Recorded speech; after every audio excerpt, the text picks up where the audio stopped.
Nasogastric tube feeding is the installation of specially prepared nutrients into the stomach through a nasogastric tube. For the assessment, assess client's need for enteral tube feedings, impaired swallowing, decreased level of consciousness, head and neck surgery, facial trauma, surgeries of upper alimentary canal. Auscultate for bowel sounds before feeding. Obtain baseline weight and laboratory values.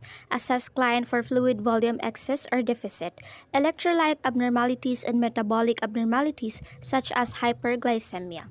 Also verify physician's order for formula, rate, route, and frequency. Laboratory data and bedside assessments such as fingerstick blood glucose measurement are also ordered by the physician.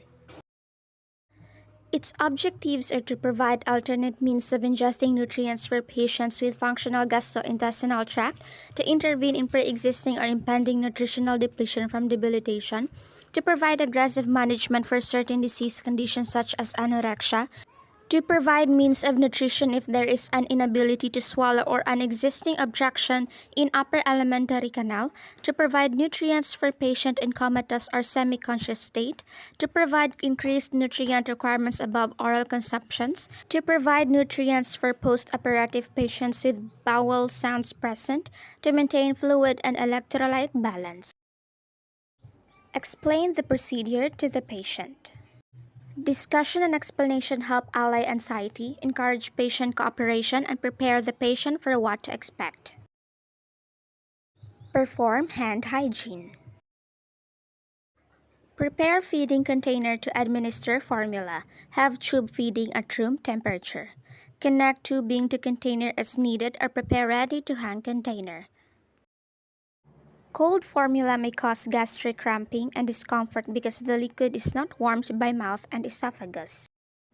Tubing must also be free of contamination to prevent bacterial growth. Filling the tubing with formula prevents excess air from entering GI tract.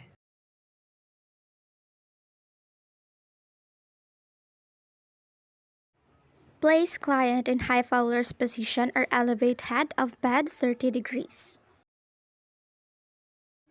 Aspirate gastric contents to check for gastric residual. Return aspirated contents to stomach unless the volume exceeds 150 ml. Measure pH of aspirated GI contents. Observe the aspirate's appearance. Consider the results from pH testing and the aspirate's appearance together. An aspirate with a low pH and a typical gastric fluid color indicates a high probability of gastric placement. In contrast, a golden-colored aspirate with a high pH indicates a high probability of intestinal placement. Initiate feeding, bolus or intermittent feeding. Pinch proximal end of the feeding tube.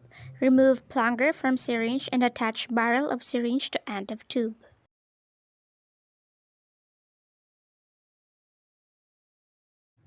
Fill syringe with measured amount of formula.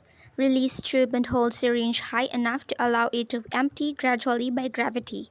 Refill. Repeat until prescribed amount has been delivered to the client. If feeding bag is used, hang feeding bag on an IV pole. Fill bag with prescribed amount of formula and allow bag to empty gradually over at least 30 minutes. Continuous drip method. Hang feeding bag and tubing and IV pole. Connect distal end of tubing to the proximal end of the feeding tube. Connect tubing through infusion pump and set rate. Advance tube feeding gradually. When the tube feedings are not being administered, cap or clamp the proximal end of the feeding tube.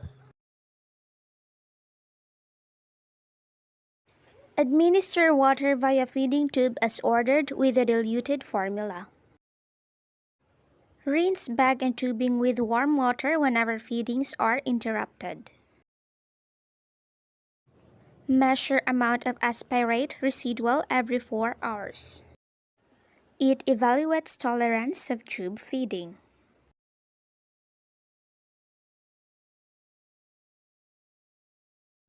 Monitor finger stick blood glucose every 6 hours until maximum administration rate is reached and maintain for 24 hours.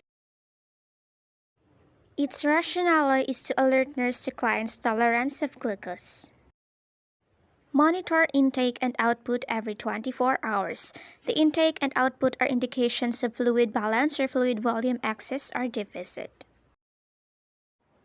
Weigh client daily until maximum administration rate is reached and maintained for 24 hours.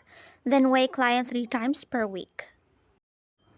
Weight gain is indicator of improved nutritional status. However, sudden gain of more than 2 pounds in 24 hours usually indicates fluid retention. Observe the return of normal laboratory values.